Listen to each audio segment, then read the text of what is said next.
Fantastic. So it's my pleasure to welcome you all to this webinar today.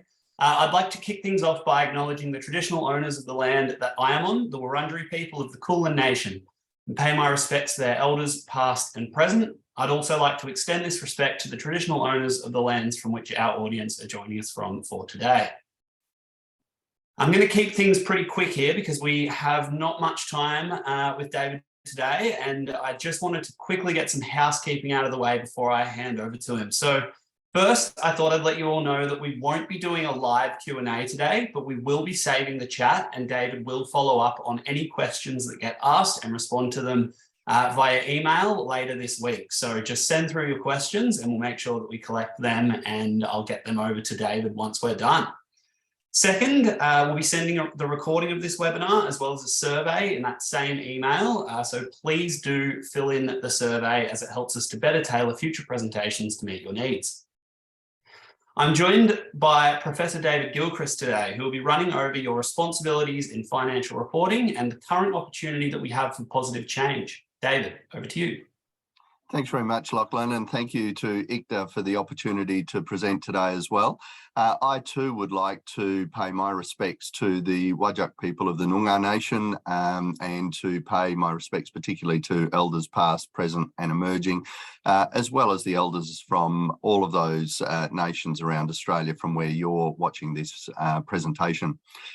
This presentation is the second presentation in a group of two, which we started last week, and which is in response to the Australian Accounting Standards Board seeking commentary responses to a discussion document that they put out in relation to particular financial reporting requirements for smaller non-profit entities. And so this presentation builds on last week's presentation where we talked about, you'll recall, accounting standards themselves, what they are, how they work, what their purpose is, and particularly what kinds of things might be important from your perspective to make sure that the accounting standards are going to meet the needs of your organisation and your responsibilities. In this particular presentation, I've got an agenda where I want to look at a few things. First of all, I want to look at context. I want to look at the AASB's or the Australian Accounting Standards Board's objectives in relation to the changes that they're proposing. I want to look at some examples of those changes and also give you an idea of the feedback opportunities and how provide some links in terms of how you might be able to provide that feedback. So going back to square one, of course, the Accounting Standards Board, as I mentioned last week, have issued a discussion paper that proposes a number of changes that will affect a particular group of non-profit organisations. And I'll come back to those particular elements shortly. What I wanted to say in terms of this presentation is that I want to give you a little bit of an idea of what kinds of changes are being proposed, and perhaps more importantly, how you might consider or evaluate those proposed changes so that you can get your comments back to the Australian Accounting Standards Board. I also mentioned last week that the Australian Accounting Standards Board is very, very keen to get as much feedback as possible to ensure that whatever comes out of this process is going to meet the needs of the non-profit sector in relation to accountability and so on. And so to that extent, I guess I would ask too that as a result of these two webinars, you think about how your organisation might respond to the discussion paper and the opportunities for change that are enclosed in that. So first and foremost, most importantly, I think in terms of the accounting standards, one of the most important aspects of financial reporting for any organisation, not just not-for-profit organisations, is the ability of directors and others to meet their responsibilities. And those responsibilities include things like making sure that you're accountable, that you're providing information to the right people, and that those people can understand what you've done and how you've done it, why you've done it. You also need to ensure that there's transparency, that at the end of the day, those elements that you're preparing and presenting as financial reports show quite categorically and clearly what you've done and how you've done it, and perhaps why you've done it. That transparency is really critical. You can't be accountable without being transparent in what you do. The third element in relation to your responsibilities relates to ensuring that the audit process is as efficient and as effective as it can be. And you'll recall last week, one of the things that I mentioned about accounting standards was that they actually provide a framework against which auditors can then conduct their responsibilities. And so accounting standards are not just important in terms of being able to understand what goes into financial reports and how those financial reports might be prepared and presented, but also allows you to ensure that auditors and others are able to look at those reports and the underlying information that makes them up to be able to complete their responsibilities. The final point you'll recall from last week relates to the need for comparability in terms of the performance, financial performance that is, and financial position of your organisation. That is that the financial reports you prepare not only allow people to understand your organisation and to allow you to acquit your accountability, but also to allow your organisation to be compared to others. And this is really important from a number of perspectives, not least of which, as I'm sure you're aware, philanthropists and also government funders need to know whether or not your organisation is performing as well as others. At the end of the day, then, all of these elements really sheet home to the concept of users. And again, I raised this last week, but I think it's really important that we have this in mind as we go through the proposed changes. You recall that users are people that rely on your published financial report to be able to make decisions that they need to make. Could be philanthropists deciding whether or not to provide more money. It could be government agencies deciding whether or not to provide more funding. It could be members who want to know whether or not the finances of the organisation have been managed properly. Whichever way we cut it, though, the accounting standards are designed to be able to ensure that the financial report presents the financial position and performance of the entity from the user's perspective so that they can actually use that information to make decisions, not for anybody else. I think that's a really important consideration when you're thinking about the kinds of changes that are being proposed and the extent to which those changes will make it better for users or less understandable from users' perspective in terms of the information they might need to make the decisions they need to make. So what are the attributes of appropriate accounting standards? When you're looking at the discussion paper and the ideas that have been used or presented in that discussion paper in terms of prospective changes, I think it's really important that you think about those changes in the context of those users, as I said before, but also whether or not those changes are likely to improve the accounting standards themselves. And to be able to understand that, I think it's important that we revisit the attributes of appropriate accounting standards to make sure that you feel comfortable you can line those attributes up with the proposed changes and agree or otherwise. To that extent, you'll remember, and I've just basically reiterated that first and foremost, any financial report that's published needs to meet users' needs. It needs to be relevant to the decisions being made by those users. So in other words, it needs to provide information that supports those users in the kinds of decisions they need to make. It also needs to be, or rather the accounting standards need to ensure that the cost and complexity of preparing financial reports is proportionate to the risk associated with the entity and its activities. That is, that we want to understand whether or not the complexity is actually going to support people to understand that risk and to make decisions about the entity in the context of that risk. And of course, for non-profit organisations, the risk we're talking about is financial risk, but that financial risk translates into risks related to the kinds of services and supports that the organisation might provide. And sustainability of those services and supports, of course, is key here, and we talked about that last week as well. The other attribute that's really important is that the cost of preparation and presentation of that financial report is outweighed by the benefits that are created in creating that financial report. This is a fundamental consideration as well when you're looking at those proposed changes to make sure you feel confident that the kinds of things that are suggested are going to cost less in terms of preparation and presentation than the benefit they'll provide to the users. And remembering again, and I know I'm emphasising it, it's important to understand that this is from the user's perspective, not from the preparer's perspective particularly.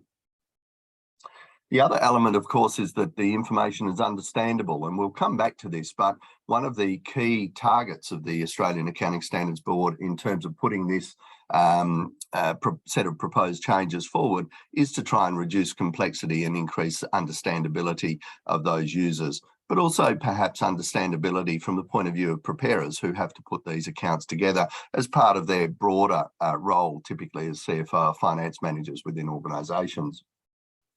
That financial reports also need to be prepared in a timely basis so that not only do they have the right information, but that information is provided within a time frame that allows people to respond effectively to whatever the findings are. And then finally, as I said before, that comparability is really an important aspect as well, and increasingly important for the reasons I outlined last week. But essentially, we're getting more and more pressure on non-profit organisations to be able to compare their performance financially and their position financially with other organisations within their industry. And I think this is a really important consideration when you're thinking about those proposed changes. At the end of the day, the accounting standards are intended to support these outcomes. And so I know I'm reiterating it, but it's important to remember when you're looking at the proposed changes, you actually spend time considering those changes in the light of these attributes and whether or not they're going to achieve an outcome that makes sense in an efficient and effective way. So what is this about? You'll recall last week I mentioned that the Australian Accounting Standards Board has published a discussion paper, and the discussion paper is called The Development of Simplified Accounting Requirements, Tier 3 Not-for-Profit Entities, not-for-profit private sector entities, I'm sorry. In that discussion paper, there's a number of things that the Australian Accounting Standards Board wants to do. One of those things is to respond to concerns regarding complexity around accounting standards and the balance of that complexity with the information that's created, the extent to which the current accounting standards actually meet the needs of non-profit financial report users. And this is a really important consideration. The other thing that is important to remember in relation to this is that this particular discussion paper is focused on Tier 3 reporting, that is non-profit organisations that are considered to be smaller with a turnover of $500,000 to $3 million. In terms of the ACNC, for instance, this equates to medium charities in terms of the tiering. So it's important to remember the tiers that are discussed in relation to the discussion paper and in the context of accounting standards don't necessarily marry up to the ACNC tiers. And I think that's an important consideration as well. So the AASB refers to these organisations as smaller NFPs, and I'll use that terminology as we go forward: not-for-profits, NFPs, non-profits, charities, all of those words are synonyms as far as I'm concerned for this particular presentation. The other element that is clear in this discussion paper is that the indications are that the Australian Accounting Standards Board will not establish standards for small entities. So for those entities with less than $500,000 turnover, or in the ACNC vernacular, the ACNC tiering, those small organisations. So this is focused on 500 to 3 million. At this stage, there doesn't look like there'll be any particular standards in relation to the entities that turn over less than $500,000. Now, it is important, and I'll come back to this point at the end of the presentation, the discussion paper does have a lot of questions in it, not just pertaining to the proposed changes, but also pertaining to things like whether or not the Australian Accounting Standards Board should create tiers. So it is important for you to go back to that discussion paper and to respond to all of those questions, because that will then help the Australian Accounting Standards Board to decide exactly what they should do, for instance, in relation to small entities, but also perhaps in relation to Tier 1 and Tier 2 reporting entities as well in the not-for-profit world. In other words, the idea of this particular discussion paper is to provide some preliminary views. The Accounting Standards Board will consider the responses before deciding if a standard exposure draft, so a suggested standard, is going to be developed, and further consultation will be undertaken in relation to that as well. Now, the final point here is that the discussion paper is also available through this link. And again, I think it's well worth you having a look at that discussion paper, and particularly the various questions that are posted there. So what is the purpose of the proposed change? So the Australian Accounting Standards Board, or the AASB, has identified a number of purposes that they're trying to achieve here. And again, from your perspective in commenting on these proposed changes, it's important to consider whether or not you think those changes will actually achieve the outcomes that have been pursued in relation to this discussion paper. So for instance, the AASB is keen to see simplified reporting for this cohort of organisations, so these smaller Tier 3 not-for-profits or NFPs. They're also very keen to see a reduced cost in terms of this financial reporting process. And I'm sure that's important for everyone that's attending this presentation today. Not-for-profits don't have unlimited funds and are increasingly financially under financial pressure. And so therefore, having that reduced cost as an objective is a really important one. Improved comparability is also an important one. And again, I direct you back to last week's seminar recording in order to get a sense of why that comparability is so critical. My sense is, though, that this is going to be an increasingly important thing in time to come. And so therefore, making sure that these accounting standards meet the requirements, or these proposed changes meet the requirements, is a critical aspect of achieving that comparability. And then the final point is having consistency in terms of recognition of and measurement. I'll talk to this point a little bit more, but at the end of the day, you recall that in terms of accounting standards, the idea is to be able to support preparers of financial reports to be able to prepare and present financial information in such a way that users can make the decisions they need to make.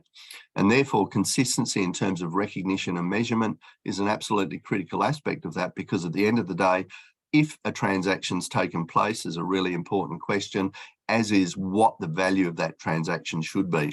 Now, many transactions, of course, are fairly straightforward in that regard, but a lot of what we call accounting estimates, things like employee entitlements, depreciation, etc., all have measurement issues, but so do the measurement of values of assets, for instance, in terms of not-for-profit organisations where they're donated, or where they're sold to an organisation for less than their value. Again, I'll come back to the proposed changes there, but I think that's a really important consideration. So all of this is to focus on those smaller entities, so those Tier 3 reporting entities turning over between $500,000 and $3 million a year. So the discussion paper proposes a number of things. And first and foremost, in terms of general propositions put forward by the discussion paper, the changes are intended to be contained in a single standard. So we're expecting to see, or rather the Australian Accounting Standards Board is asking your opinion on whether or not there should be just one standard, or whether those the standards should be agglomerated or contained in one, the changes contained in one standard relevant to this, this particular group. It's intended so then for the standard to specify accounting requirements relevant to circumstances common to smaller NFPs or non-profits. So the standard will specify those accounting elements that are seen to be part of the commonality of smaller not-for-profits, the kinds of transactions they have, the level of complexity they have in terms of financial reporting, and to some extent probably the audiences as well. The language will be easy to understand, so intended to be decomplicated, perhaps more in line with layman's understanding of what's required in these standards. And the guidance will also include examples of transactions and other guidance, as well as template financial statements to be provided. That is, the standards will have some examples and some material that will help people to make decisions about financial reporting and implementing that particular standard, which I think is a really important aspect as well. There will also be some specific exclusions, and as you can see here, for instance, biological and agricultural assets won't be included, but there are a raft of other exclusions. What I want to do is to go through some of the key changes, the key things that I think a lot of people have been concerned about in terms of accounting standards, a lot of the feedback that we've had within the sector for a long time, but I can't go through everything because there's a lot of questions being asked in that discussion paper and a lot of issues being dealt with. I also chose not to have questions for this session because at the end of the day, there are some quite complex impacts in relation to some of the changes I'm going to talk about, and I think it would be better to be able to respond in writing to the questions relating to those, because I know that there will be some questions specific to organisation types and program types, and there'll be some questions specific to perhaps the regulation that is currently standing over non-profit organisations of these types. So in terms of my comments, I want to talk about some examples and talk generally, but very happy to take some specific questions in the chat and to be able to take those away and respond to them as well. So in terms of the discussion paper proposing a number of things, essentially the key issue is to simplify classification, recognition and measurement requirements. And so the proposed changes essentially look to do two things. One is to reduce the choices available to preparers and or to restate the terminology using less technical English. The choices available to preparers are also largely simplified choices and very specific to the kinds of feedback that we've already had in relation to the not-for-profit sector and financial reporting. So what is not included in this element? What is not included, first and foremost, I think, is performance reporting standards. So this is purely focused on financial reporting for those Tier 3 organisations. The performance reporting standards remains an issue for many, I know, and it's a very complex issue, but it's not dealt with in this discussion paper. The other thing that's not dealt with in this discussion paper is the establishment of reporting thresholds, which the Australian Accounting Standards Board seeks to leave to regulators. Probably the most significant regulator that comes to mind is the Australian Charities and Not-for-Profits Commission, but at the end of the day, other regulators such as the Corporations Law administered by ASIC also make determinations about these tiering arrangements. So the Accounting Standards Board is simply looking to establish the tier requirements and then for other regulators to decide what should apply and what shouldn't apply. And this is commensurate with the current arrangements that are in place as well. The Australian Accounting Standards Board doesn't make people do things, so to speak. It is the regulators that decide how to apply those standards that are created by the board itself. The other thing that's not included in this discussion paper are any change proposals for Tier 1 and Tier 2 Australian accounting standards.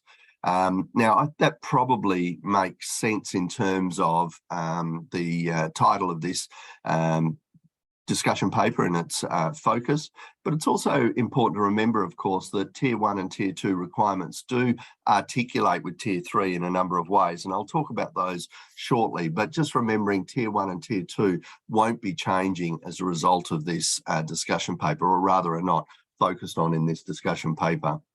A fourth reporting tier for not-for-profits with turnover less than 500,000, as I said before, is also not included or discussed here.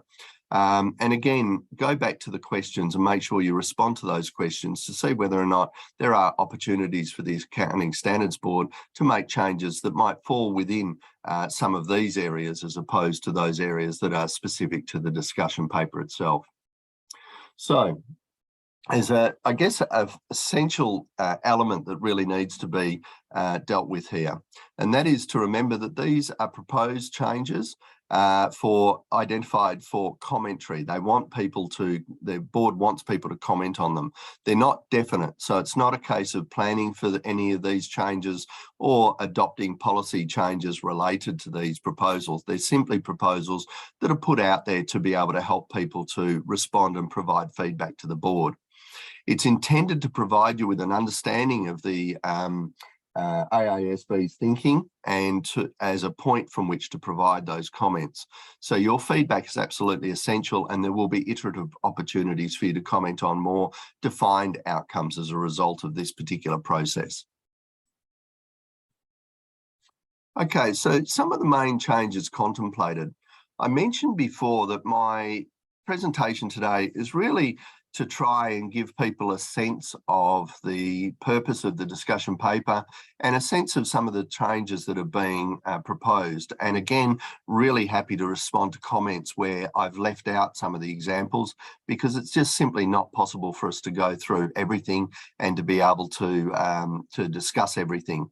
The other thing that I don't want to do is to give you a sense of my opinion, for want of a better phrase, in terms of how we might deal with this. The whole idea of this is an information session to be able to help you to develop your ideas about way forward on this particular process. And so to that extent, some of these changes contemplated, I will go through now and talk about, but I'll talk about them very generally, and again, respond to any questions that come through chat to be able to support you better in your understanding.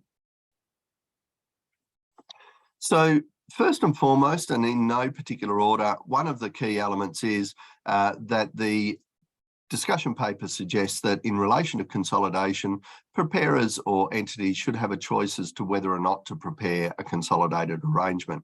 Now, you recall at one point, consolidation wasn't available to non-profit organisations. Currently, it's available where they meet certain attributes or requirements, for want of a better phrase. This discussion paper suggests that people can have a choice about how they respond to that consolidation process. And people would recall, of course, that consolidation is the accounting process of bringing together the reporting reports of entities that are combined or that are in some way associated in order to demonstrate the economic entity rather than just the individual incorporated entities. The other thing that is important to review is the nature of assets acquired at considerably less than fair value and how the discussion paper plans to respond to those assets being acquired. This is a constant area of concern for non-profit organisations where assets are donated or where assets are actually provided through low bono provision or some sort of discount, and where the actual asset's worth more than the asset acquisition costs. So in that regard, the assets are acquired at considerably less than fair value should be accounted for at cost or fair value, depending on what's appropriate for the organisation. This is an area I think probably organisations need to come back and think about quite considerably, because of course, having a preponderance of assets over liabilities is a really important way of demonstrating the sustainability of the entity, understanding what kind of impact the valuation process in relation to these assets causes is going to be important both for the information that's provided, but also the cost of valuation at the end of the day.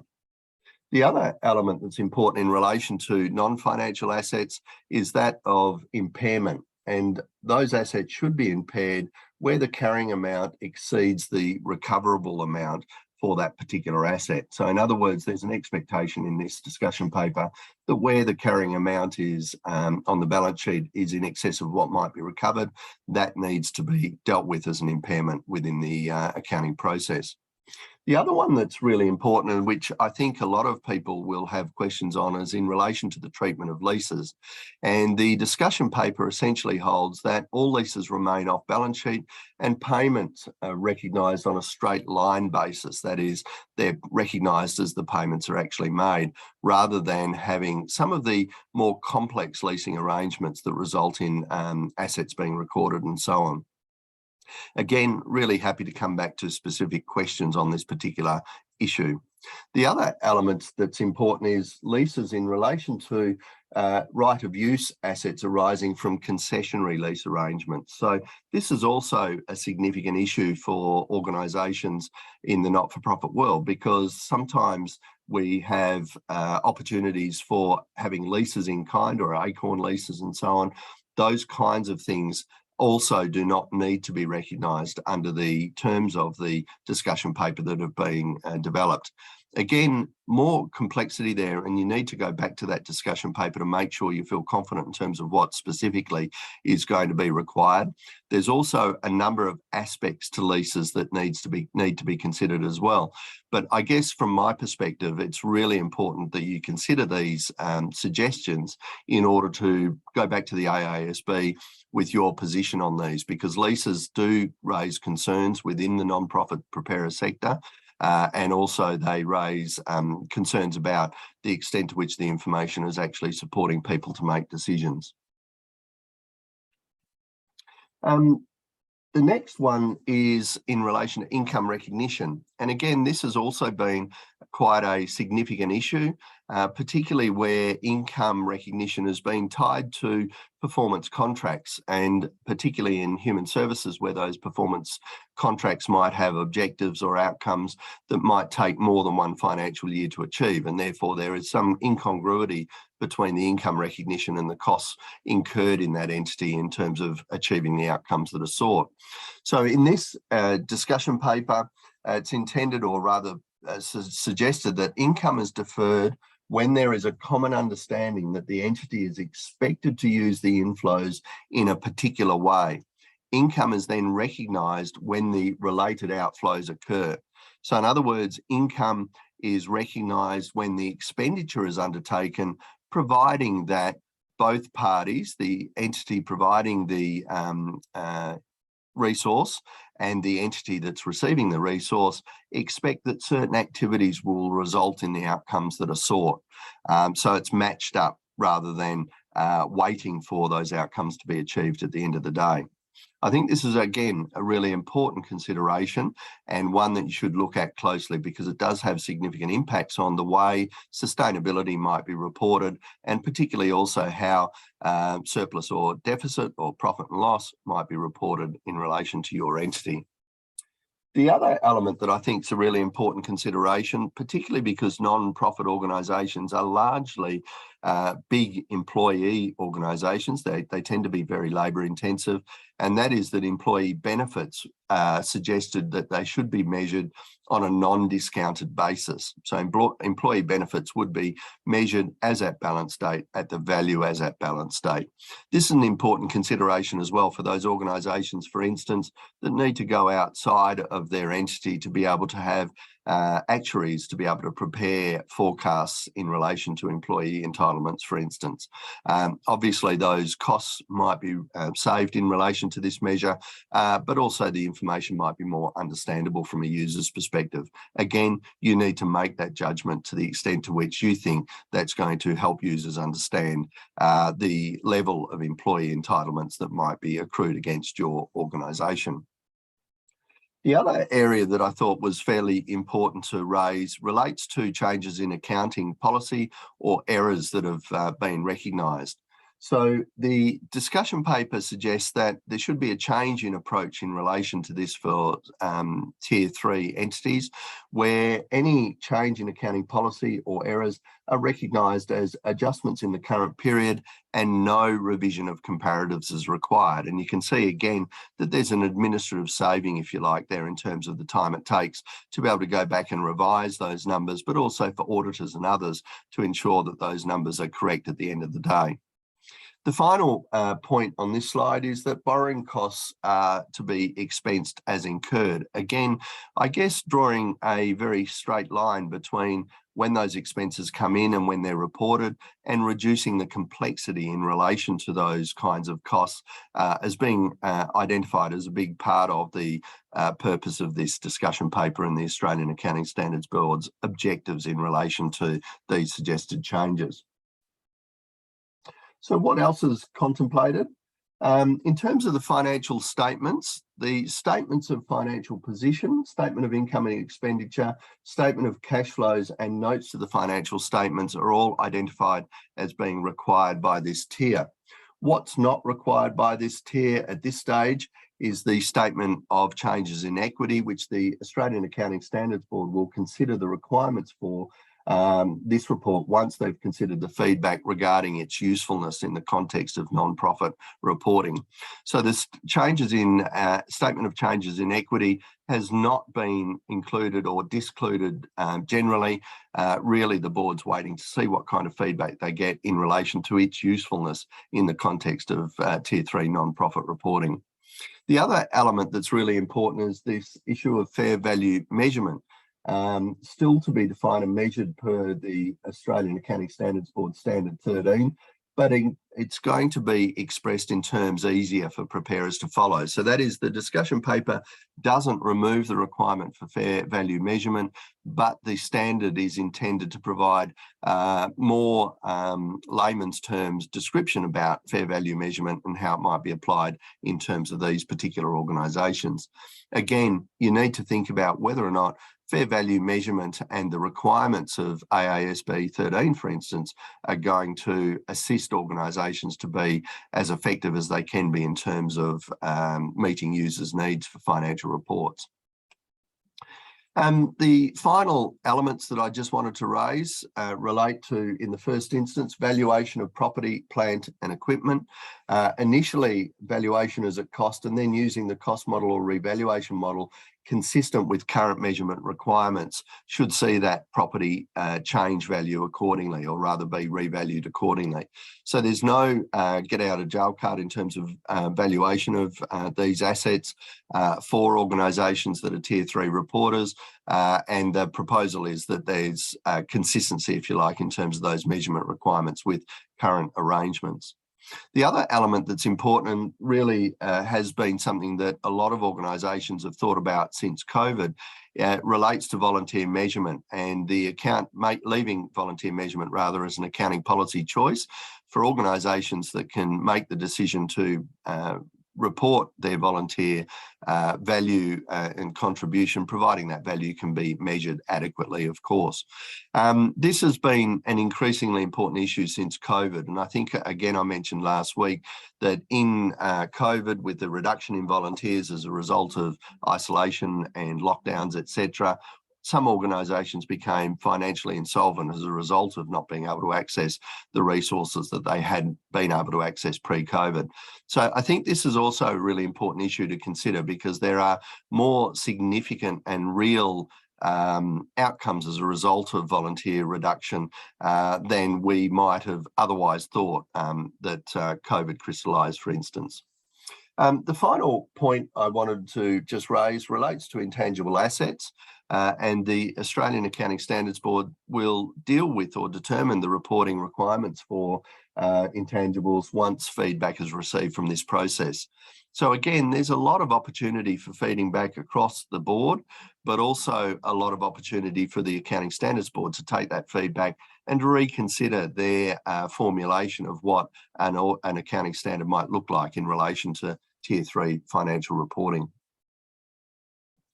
Okay, so there's also some issues to cover off. So they were just examples of some of the changes that might help you to get a sense of the extent to which you should engage with this process, and to be able to get a sense of the kinds of things you need to find out about to be able to respond effectively.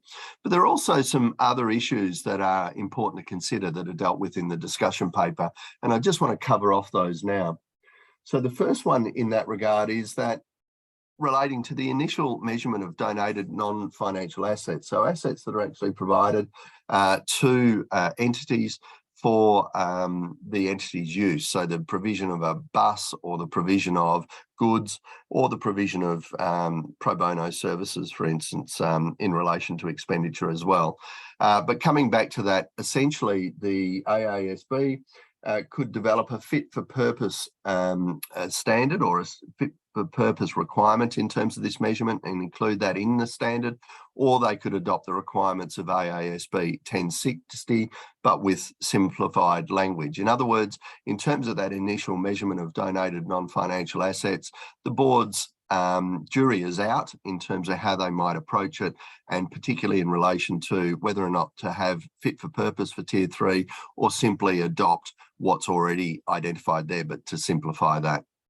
The other thing that's important to recognise is that smaller NFPs can also opt up to tier 1 or tier 2 reporting. There's no estoppment intended or no requirement that if you're tier 3, you must only report tier 3.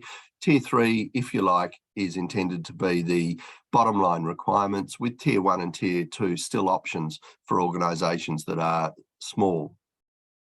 That might also be a point of consideration for your organisation if you're growing, but it might also be that you think about that in the context of some of the requirements of tier 1 or tier 2 and whether or not those requirements actually better represent or better result in a financial report that's going to be of greater value to your users than the suggested requirements that are set out in this discussion paper for tier 3 reporting.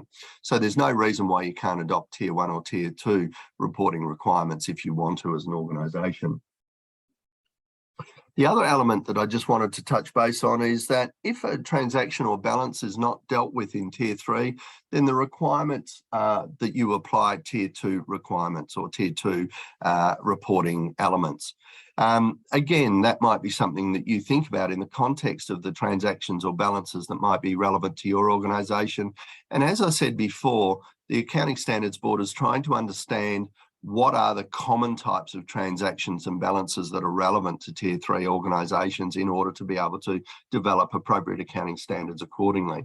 In this case, if a transaction or balance is not dealt with in that tier 3, then you must go back to tier 2 requirements. So in other words, opt up to be able to deal with that transaction or balance appropriately. The other thing that's important to remember is that, of course, this is not a set and forget process.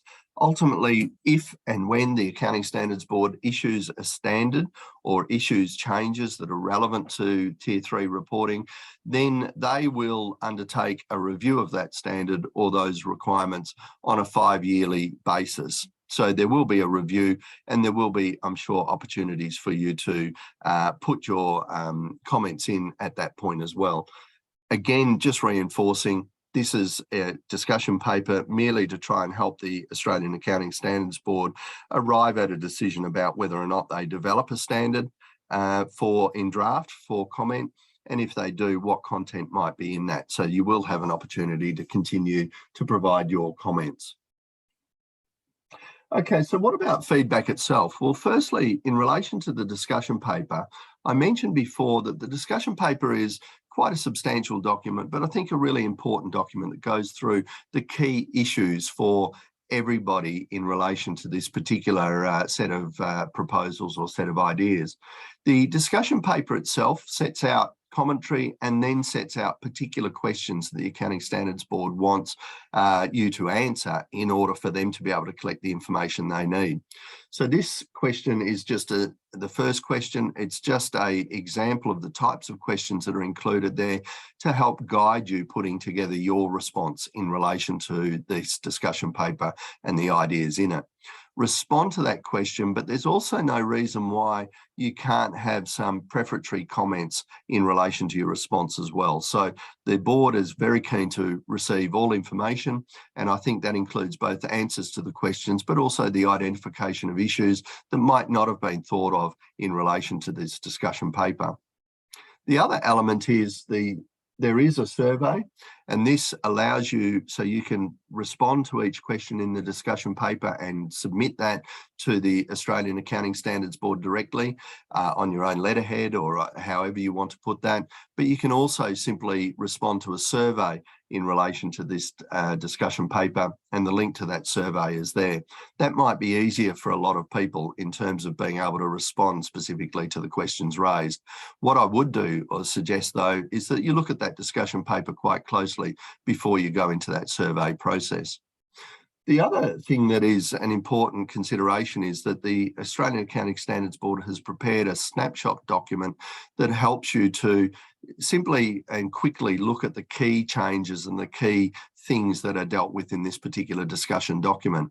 It's well worth having a look at that. It might even be worth you distributing that to your directors, so the board of your organisation, to finance people or other people in your organisation, it might even be worth sending that on to your auditors to make sure that your auditors are aware of the proposed changes, and they might also have some responses to some of the things that are suggested within the discussion paper.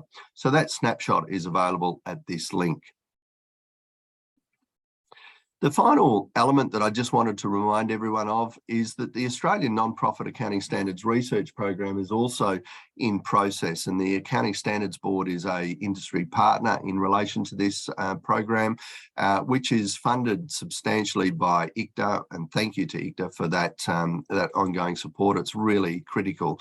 But I just wanted to let you know that this is also underway. The link to the website is on this slide, but to let you know too that the Australian Non-Profit Accounting Standards Research Program will be having some round tables early in the new year to discuss the discussion paper, the ideas that are included in that discussion paper, and to try and bring together thoughts of the sector to try and help to feed back to the Australian Accounting Standards Board the key things that need to be fed back.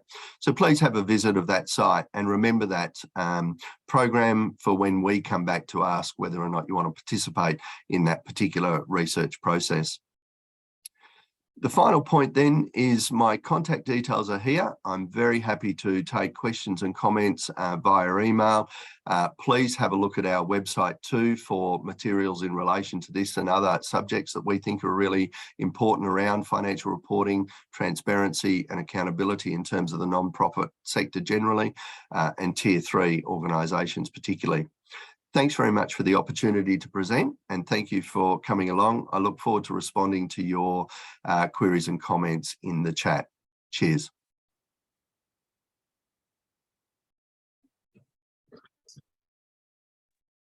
Thank you very much, David, and thank you everyone for joining us today. I will leave the Zoom open for just a couple of minutes to make sure that any questions that want to get asked can be asked. But otherwise, thank you very much. I'm going to turn off the recording now, and we'll see you next time. Thanks, Lachlan.